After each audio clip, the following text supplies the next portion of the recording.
Well, can you imagine having a gardening business where you are selling your fine produce to high-end restaurants, but you have no weather and no soil problems? Well, let's find out how that happens. Every garden, of course, is about the gardener, and our gardener today is Charlie Crawford with CC Gardens Microgreens. Hi, Charlie. Hi, Julia. Nice to meet you. Well, okay, so this is the soil, I understand, and it's a little different than my soil. This is the soil we use here in the micro farm. This is rock wool. It is a growing medium, but it's also an insulation product. I chose to use this because it is soilless. It doesn't require any washing once you plant in it. And chefs love it because I can bring this right into the restaurant like this and they don't have to worry about any sort of contamination whatsoever. So basically what I do with this product is I soak it first in a high pH volume bath, such as this right here. When it's done soaking, I'll bring those up and I gently ease some of the water out of those because you don't want anything too wet. All right, about that. Then I bring it to a temperature controlled propagation mat. Some heat mats underneath that just to make sure doesn't get too hot. Okay, I will set up the whole room with those, literally 112 squares of those in this room twice a week to do this. Well, this is the original no-till farming, I guess. Right, right. At that point, I've selected the seed for what variety I'm going to be planting at that moment for that particular grow cycle. Today it's kale for this here. I gently just tap on a bowl and propagate those seeds onto the top of that rock wool, much like peppering your scrambled eggs. Hopefully you like pepper. So there's no worrying about depth, you're just covering the top. Just covering the top. Don't want to get it too thick, but don't want it to be too thin either. After that, just a light misting.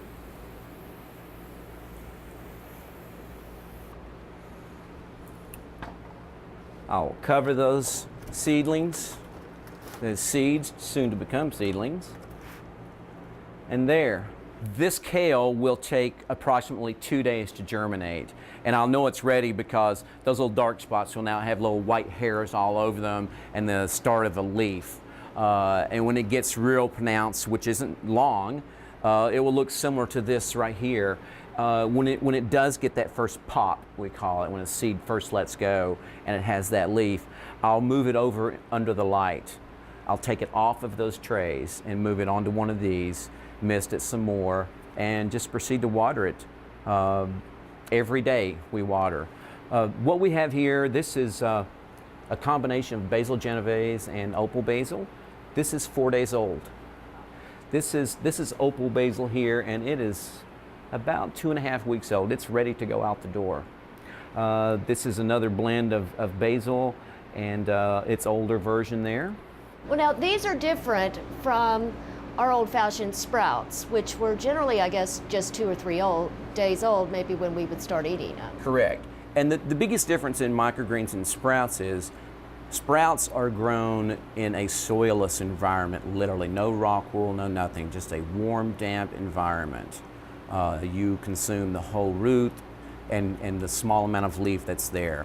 Microgreen is definitely grown in soil or rock wool or cocoa, and you harvest it when you get the first true leaves. The first true cotyledon is what they're called. And that's when a microgreen is ready, generally anywhere from 1 week to 3 weeks.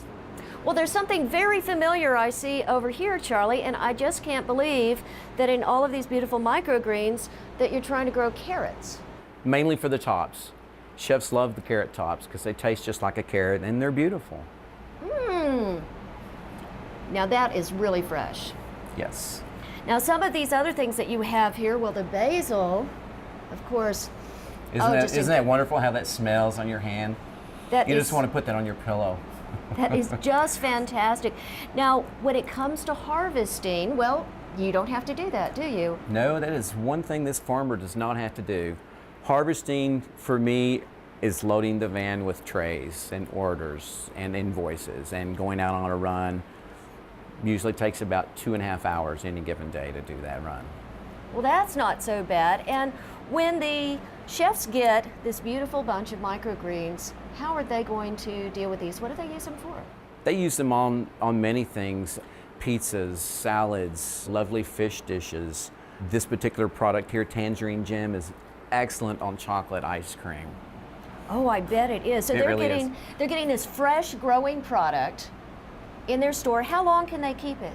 They can keep it probably about a week before they'll use it all up or before it meets its usability.